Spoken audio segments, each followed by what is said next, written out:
समापवर्तक के विषय में बताने के लिए बेटा अभी हम अपवर्त बताए थे, फिर से बता दे रहे हैं अपवर्त। थोड़ा सा अपवर्तक देख लेना, अब गति थोड़ा सा तेज करेंगे। अपवर्तक जो होता है, जैसे 15 का अपवर्तक,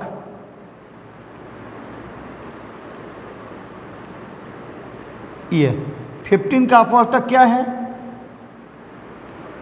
1 से 3 से 5 और 15 से, यानी 15 को काटने वाली कौन कौन संख्याएं हैं? पहले ये देखो, बात ध्यान से देखिए। पढ़ते समय प्यारे बच्चों, पहले किताब नहीं बल्कि कापी और कलम लेकर बैठा करिए।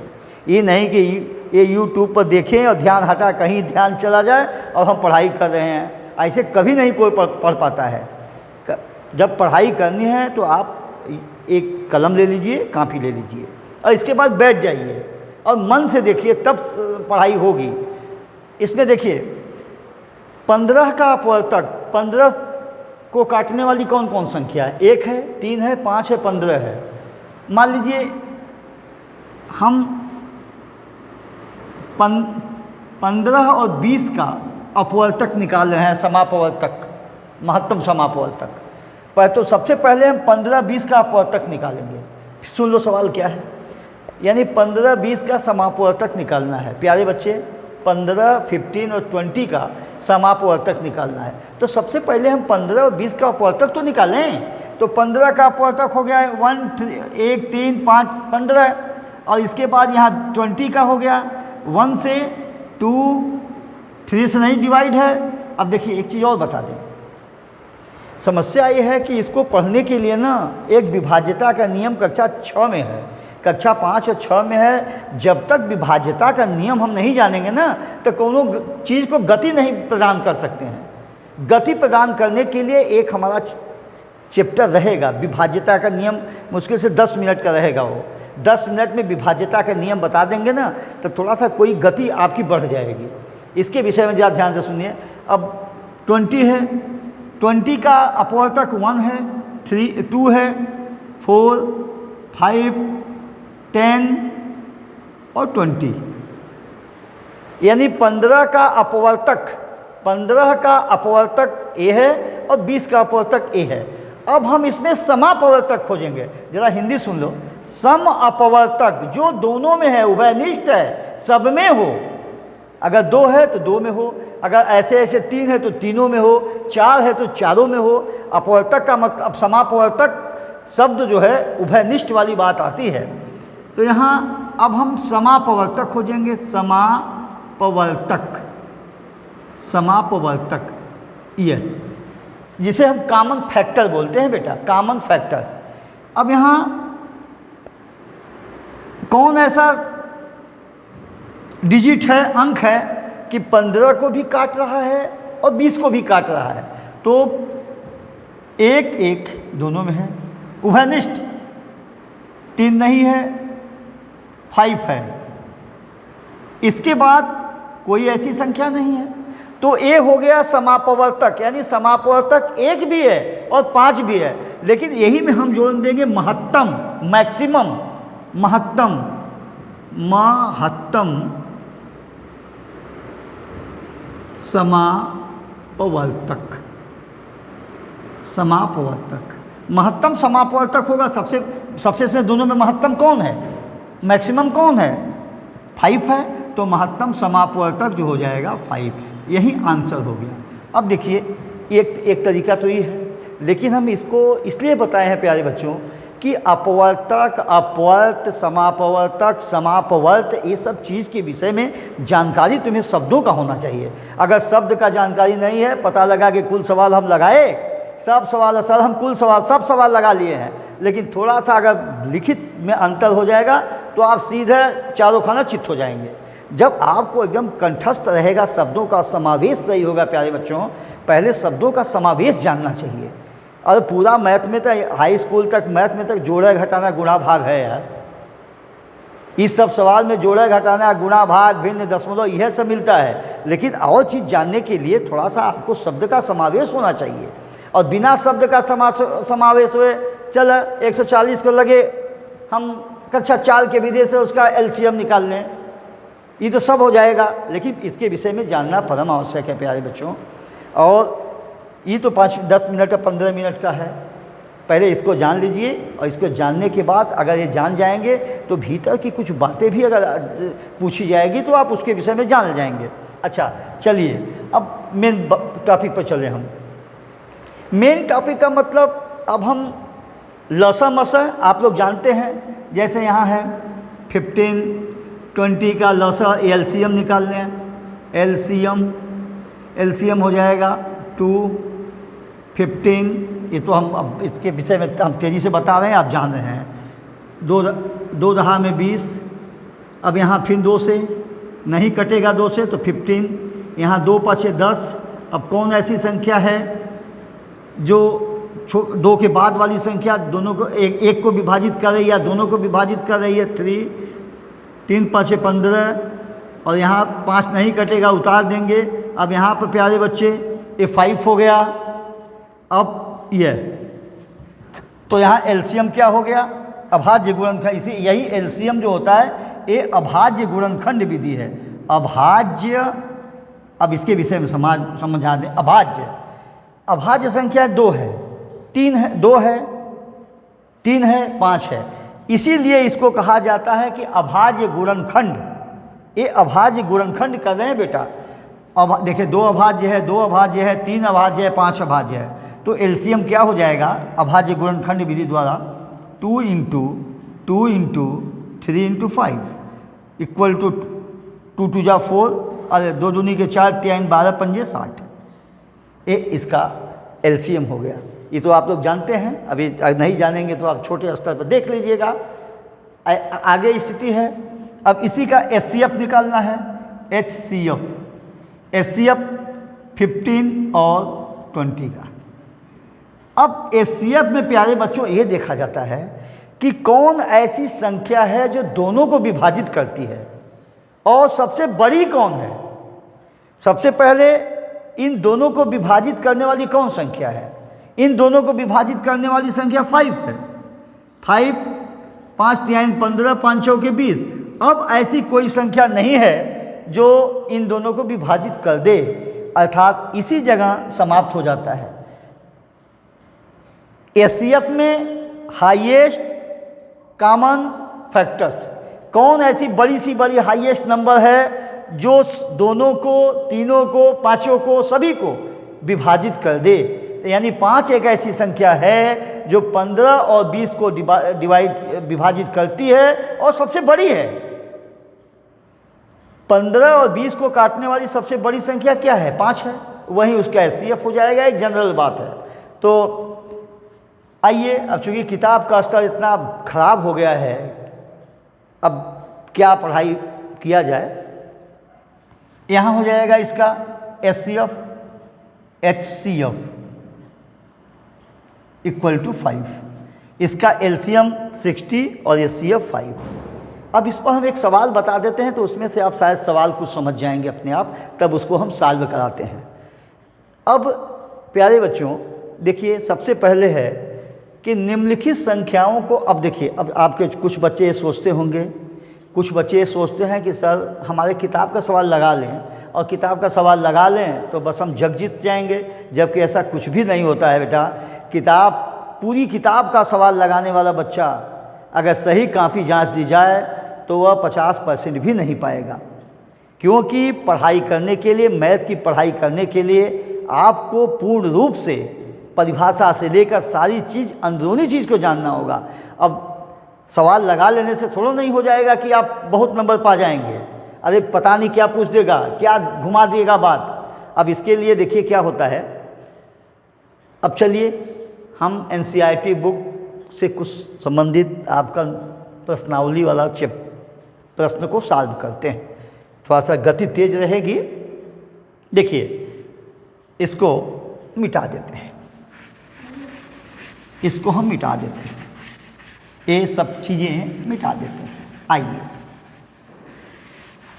पहला क्वेश्चन है 140। थोड़ा सा गति तेज करेंगे बेटा। अब 140 पहला क्वेश्चन क्या है? पहला का 1, 140 यह विधि हो गई। 2 से 70 वाल में 2, 35, 2 लिखा है प्यारे बच्चों, निम्नलिखित संख्याओं को अभाज्य गुणनखंडों के गुणनफल के रूप में व्यक्त कीजिए। फिर से सुन लीजिए, देखिए सवाल क्वेश्चन, निम्नलिखित नीचे लिखे हुए संख्याओं को अभाज्य गुणनखंडों के गुणनफल के रूप में व्यक्त कीजिए। अब पहले अभाज्य गुणनखंड तो करें हम। देखिए यही अभाज्य गुणनखंड है, 35 हो गया। अब यहाँ 5 से डिवाइड है। अब हम विभाज्यता का नियम जब एक रहेगा 10 मिनट का, उस विभाज्यता के नियम में थोड़ा सा गति प्रदान करने के लिए आपको हम बताएंगे। अब यहाँ तो हम काट रहे हैं 5, 5 7 35, फिर यहाँ 7 हो जाएगा, यहाँ 1 हो जाएगा। तो स्थिति क्या बनी प्यारे बच्चों? अभाज्य गुणनखंड क्या है? 2 है, इंटू 2 है, इंटू 5 है, इंटू 7 है। यह इसका अभाज्य गुणनखंड है। अगर इसको मल्टीप्लाई करेंगे तो 140 आएगा। यही इसका अभाज्य गुणनखंड है। यही इसका क्या है? अभाज्य गुणनखंड। अभाज्य गुणनखंड, गुणनखंड ये। अब इसी तरीके से 156 का है। अब 156 का, चूंकि प्रत्येक सवाल को हम बता रहे हैं, उसको भी देख लीजिए। 156 में क्या है? 156 ये वंश के स्थान पर, इकाई के स्थान पर 6 है, यानी 2 से कट जाएगा। 2 7 14 बचा 1, 1 और 6 16, 2 8 16। इकाई के स्थान पर 8 है, ये भी 2 से कट जाएगा बेटा, विभाज्यता के नियम में पढ़ाएंगे। यहाँ हो जाएगा 2 3 6, बचा 1, 8 18, 2 9 18। अब यहाँ प्यारे बच्चों, अब देखिए 3, अब यहाँ 2 से नहीं कटेगा तो 3 से चेक करेंगे। 9 3 12, इन दोनों संख्याओं को जोड़ो, कितना आ रहा? 12। तो जोड़ने वाली संख्या जो 3 से कट जा रही है, तो ये 39 भी 3 से कट जा रही है। 9 3 12, 12 आ गया। अगर इसको हम 12 संख्या 3 से कट रही है, इसलिए 39 3 से डिवाइड है। यह 13 3 39 होता है। अब 13 को काटने वाली कोई संख्या नहीं है, खुद अभाज्य है। ये 1। अब इसका अभाज्य गुणनखंड क्या है बेटा प्यारे बच्चों? ये हो जाएगा 2 इंटू 2 इंटू 3 इंटू 15, सॉरी ये हो जाएगा 13। ये इसका अभाज्य गुणनखंड है। और इसको अगर करना होगा तो यहाँ 156 आएगा। चाहे इसको इधर लिख दो, इधर भी लिखा जा सकता है कि अब एक लाइन में कि 156 equal to 2 into 2 into 3 into 13। यही इसका अभाज्य गुणनखंड है। अब अगला क्वेश्चन क्या है प्यारे बच्चों? अब यहाँ पर देख लीजिए, अगला क्या है बेटा? अगला है 3825, 3825,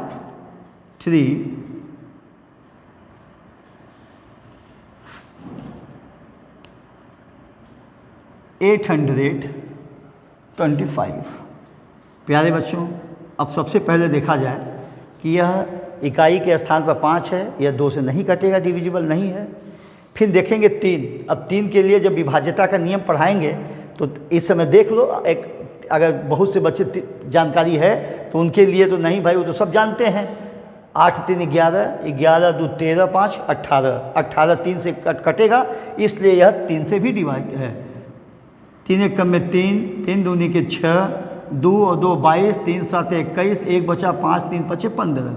फिर इसको देखो, 2 1 3, 7 3 10, 5 15, 15 भी 3 से विभाजित है, यानी 3 से फिर कटेगा। ये 3 चौके 12, उतारे बेटा 7, 3 दूनी के 6, बचा 1, 5 15, 3 5 15।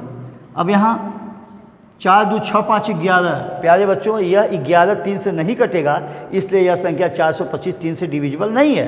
तो अब इकाई के स्थान पर 5 है, जिस इकाई के स्थान पर 0 और 5 हो, वह संख्या 5 से विभाजित हो जाती है। इकाई के स्थान पर 5 हो या 0, वह विभाजित हो जाती है। तो यहाँ 5 से जब विभाजित करेंगे बेटा, 5 9 8 40, बचा 2, 5 25, 5 5 25। फिर इकाई पर 5 है, फिर 5 से कटेगी। 5 5 कम में 5, बचा 3, 5 उतारे 35, 5 7 35, यानी यह 17। ये खुदा भाज्य है, 17 एकम में 17। यानी कहने का मतलब बेटा यहाँ पर हो जाएगा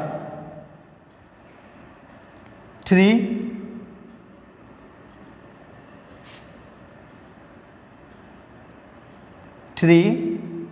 इंटू 3 इंटू 5 इंटू 5 इंटू 17, यही इसका अभाज्य गुणनखंड है। यानी यही जो है इसका अभाज्य गुणनखंड है, अभाज्य गुणनखंड। अगला क्या है बेटा?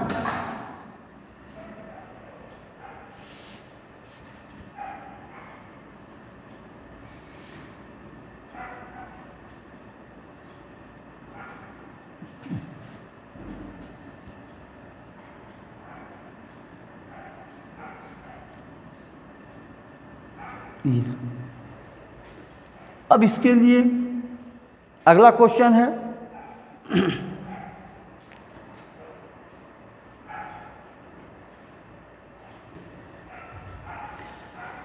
देखो प्यारे बच्चों, नहीं ये मिटा दे तो अभाज्य गुणनखंड। अब प्यारे बच्चों, अब अगला सवाल है उसमें कि पहले का चौथा जो है यह 5005 यानी 5005। अब 5005 के लिए मेरे प्यारे बच्चों ध्यान से देखिए, यह 5 5 10 2 से नहीं कटेगा, 5 5 10 यानी जोड़ने पर 3 से नहीं कटेगा, यानी 4 से जो संख्या 2 से नहीं कटी वो 4 से नहीं कटी, इकाई पर 5 है इसलिए यह 5 से कट जाएगा। 5 1 जा 5, 5 एकम में 5, यहाँ 0 0, 5 एकम में 5। अब यह संख्या प्यारे बच्चों, अब इसके विषय में देखो, अब यह 1001 किस संख्या से कटेगी और इसके विषय में जरा देखना है बेटा। यह संख्या अब विभाज्यता के नियम में पढ़ाएंगे।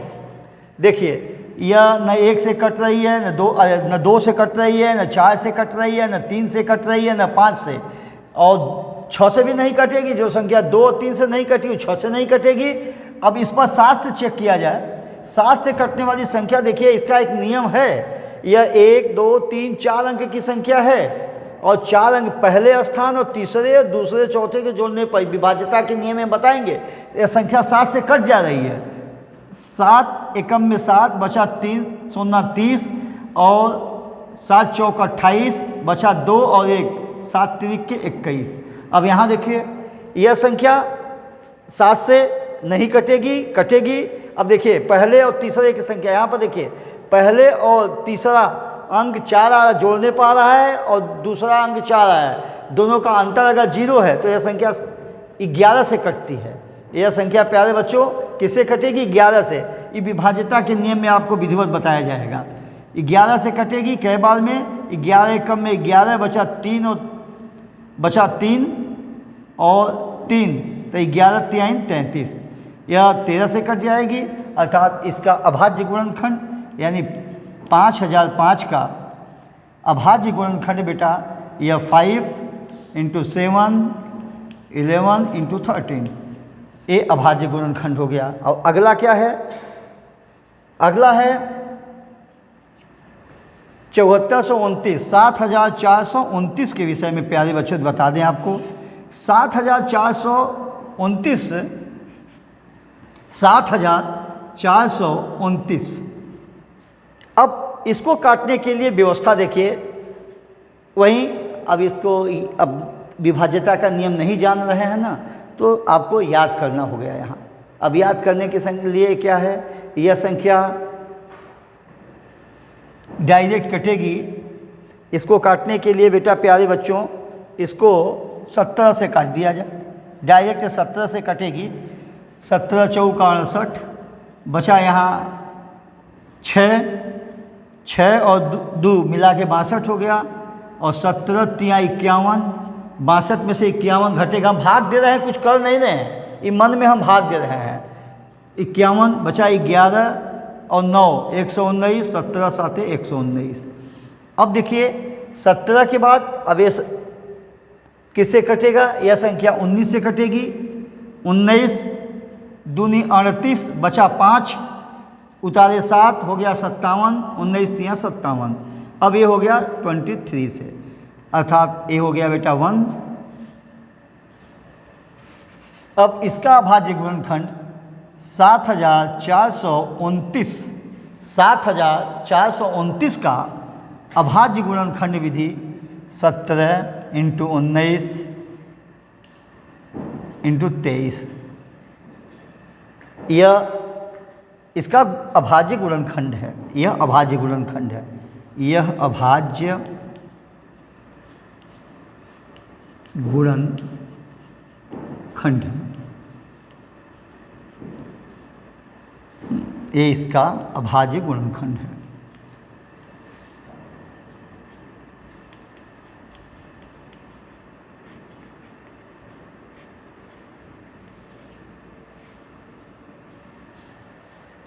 अब इसको हम मिटा दे रहे हैं, इसको देख लीजिए। और हमेशा जब भी पढ़ाई करना होता है, पढ़ाई जब करेंगे तो आप कापी और कलम लेकर बैठा करिए।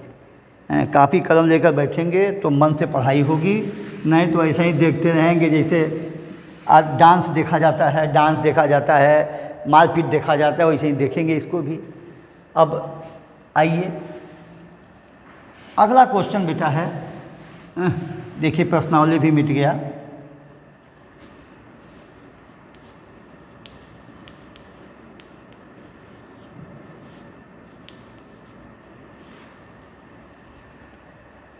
अब पूर्णांकों के दूसरा क्वेश्चन है। दूसरा, पूर्णांकों के निम्नलिखित युग्मों के एचसीएफ और एलसीएम ज्ञात कीजिए तथा इसकी जांच कीजिए कि दो संख्याओं का गुणनफल एचसीएफ और एलसीएम होता है। इसके लिए क्या होता है? एक कथन है बेटा, देखिए एक फार्मूला है। अगर दो संख्याएं हैं तो उसके लिए फार्मूला क्या है? पहली संख्या इंटू दूसरी संख्या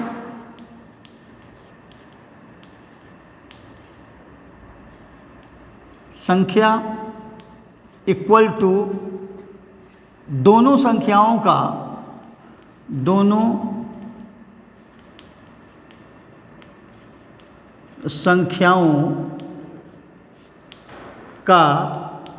मौसा इंटू लस, अर्थात देखिए पहली संख्या इंटू दूसरी संख्या इक्वल टू मस इंटू, यानी मस एचसीएफ इंटू लस यानी एलसीएम। ये फार्मूला है मेन। अब यही फार्मूला पर इसको हम जांच भी करेंगे और मौसा भी निकालेंगे, लसा निकालेंगे और जांच इस फार्मूला पर कर देंगे। दो संख्याएं पहले कौन कौन है ये देखा जाए प्यारे बच्चों।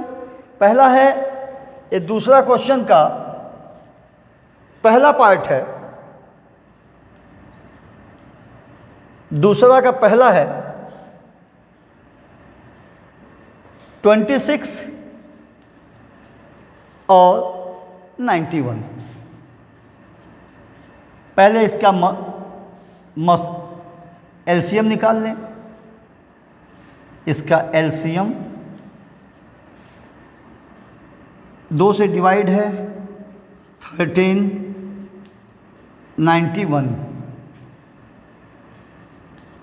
अब यह 13 से डिवाइड हो जाएगा। 13 13 कम में 13, 13 7 91। इसके पहले 7 से भी हम काट सकते हैं क्योंकि सबसे छोटी संख्या है। इसके बाद उससे बड़ी होनी चाहिए, उससे बाद उससे बड़ी होनी चाहिए। तो बेहतर है प्यारे बच्चों, लयबद्ध ये नियम है कि पहले इसको ना 7 से ही डिवाइड किया जाए। 7 से डिवाइड करेंगे तो ये नहीं डिवाइड होगी, ये नहीं कटेगी। ये कटेगी 7 13 91 या 13 7 91। यह 13 साते 91 हो जाएगा। यह 13 साते 91। अब यहाँ 13 से डिवाइड हो जाएगी एक बार में। इसका अभाज्य गुणनखंड बेटा यह हो जाएगा, लसा जो हो जाएगा इसका लसा हो जाएगा 2 × 7 × 13। यह 13 साते 91 प्यारे बच्चों, यह 13 साते 91, 91 दूनी 182। फिर से देख लो, 13 साते 91 दूनी 182, इसका लसा 182 होगा। अब इसका मसा निकाल लेंगे। यहाँ पर मसा यानी HCF यानी इसको मसा निकाल लें। मसा, जब मसा निकालेंगे इसका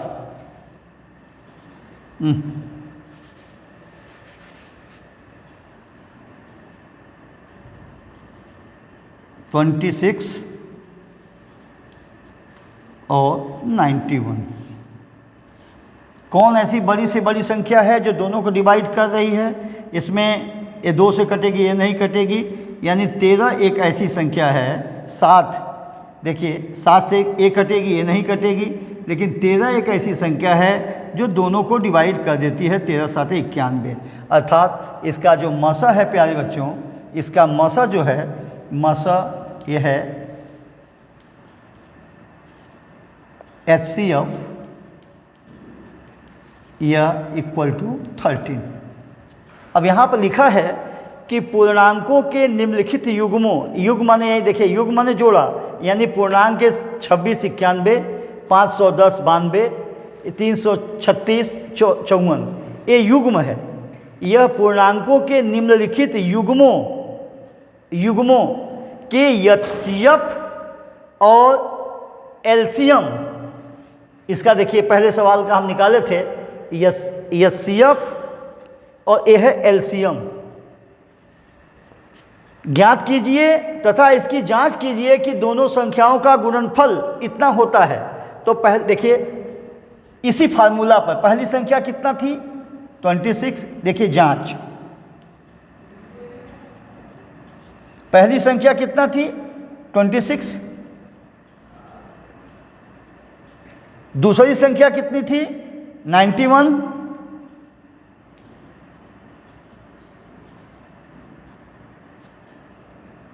दोनों संख्याओं का गुणनफल किसके बराबर आना चाहिए? HCF into LCM। इसका HCF कितना है? HCF है 13 इंटू LCM कितना है? LCM कितना है? यह है 182। अब इसका मल्टीप्लाई करेंगे तो देखिए यह है, डायरेक्ट मल्टीप्लाई आप कर लीजिएगा, या आप करना हो तो 26 से कम में 26 के 6, एक कैरी हाथ में 2 लगा, और 26 9 234 और 2 236 इक्वल टू, इसका भी वहीं 13 दूनी 26 के 6, 13 × 8 104 और 2 106, कैरी हाथ में लगा 10, 13 कम में 13, 13 10 23।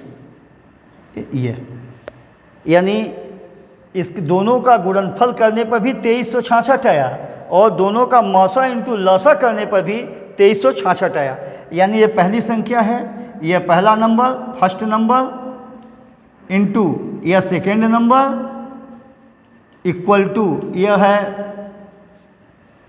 यहाँ पर यह है मसा HCF इंटू LCM। ये जांच हो गया। अब इसी तरीके से जांच, अगला क्वेश्चन क्या है? अगला क्वेश्चन है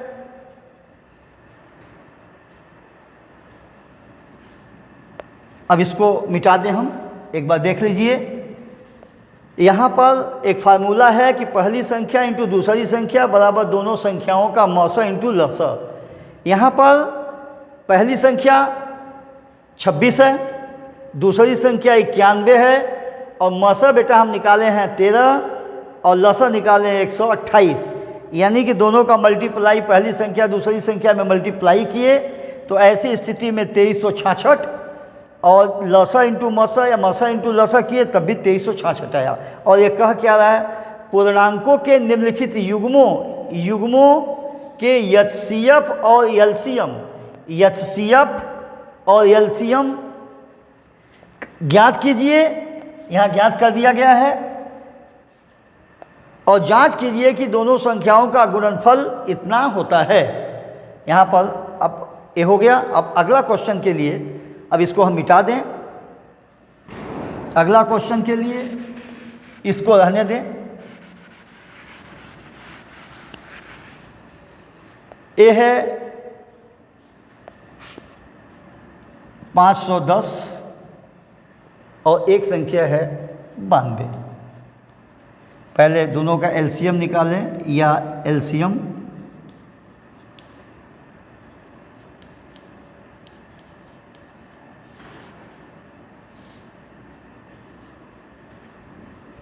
दो से कटेगा,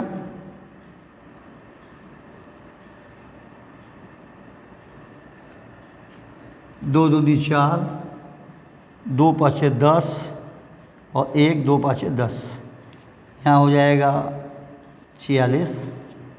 फिर ये 2 से काट दीजिए, 255 नहीं कटेगा, उतार दे रहे हैं, यहाँ हो जाएगा 23।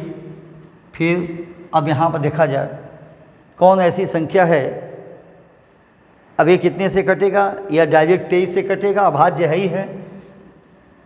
ए 5 से कट जाएगा, 5 पाँचे 25, 5 कम में 5, 23।